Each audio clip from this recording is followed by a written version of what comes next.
Hey there! If you're watching this, you probably care deeply about someone who's struggling with anxiety or depression. And let me tell you, it's not easy. Being there for them, offering support, and holding space for their pain, all while trying to maintain your own balance. It can be exhausting.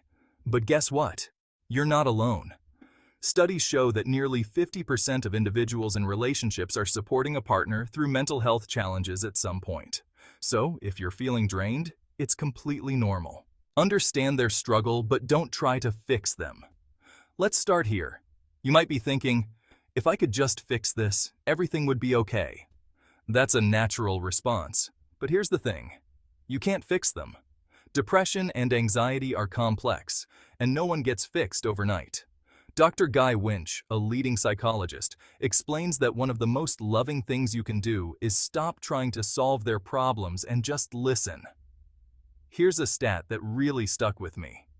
Studies show that 75% of people with depression feel misunderstood by their partner. That's a staggering number.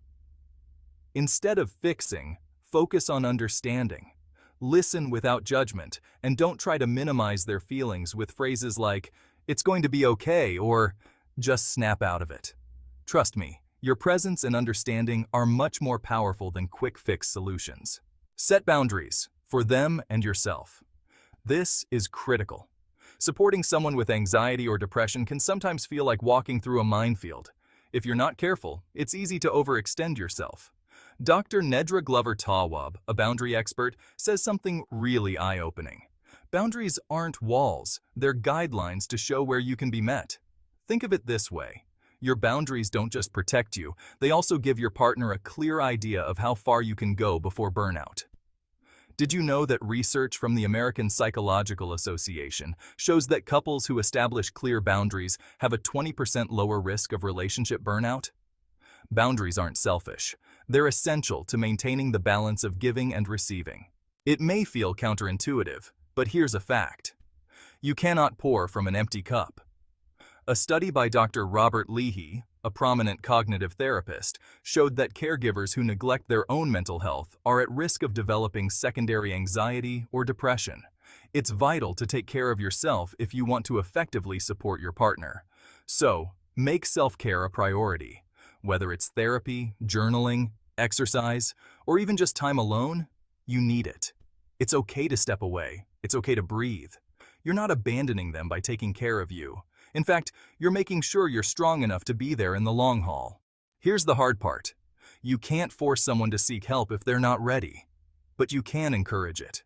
According to a report from the National Institute of Mental Health, 65% of people with depression and anxiety improve significantly with therapy or medication, yet a large percentage hesitate to take that step due to fear or stigma. Here's what you can do. Be supportive of their journey. Suggest therapy or a support group, but let them make the decision in their own time. Even saying something like, "I'd love to support you in finding the help you deserve," can go a long way. It's all about creating a non-judgmental space where they feel safe to seek help when they're ready. One of the hardest things to admit is when you need help.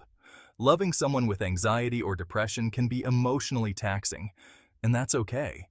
Dr. John Gottman, a relationship expert, talks about the importance of having a support network outside of your partner. Friends, family, even a therapist for yourself. This support isn't a sign of weakness. It's how you stay resilient. Here's something you might not know. 40% of people supporting a partner with mental health issues experience caregiver fatigue, and this can lead to serious emotional strain. So ask yourself, who is supporting you? It's okay to lean on others. Supporting someone through anxiety or depression is tough, but you don't have to lose yourself in the process. Remember, listen, set boundaries, take care of your own mental health, encourage professional help, and find your own support system. Because if you're healthy, you'll be the best version of yourself for them, and that's the greatest gift you can give. If you found this video helpful, don't forget to like and subscribe for more content that makes life's tough moments a little easier to navigate. You've got this, and we're all in this together.